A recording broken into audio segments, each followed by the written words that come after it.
அமரெல்லாம் ஆராய்ந்தாடியேனும் அயலார் போல அயர்வேனோ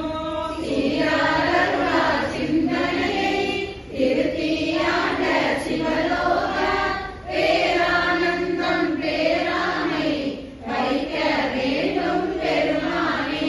மானோர் பங்கா வந்திப்பார் மதுர கணியே மனமேகா நானோர் தோழா சுரையொத்தாள் நம்பி இத்தாள் வாழ்ந்தாயே.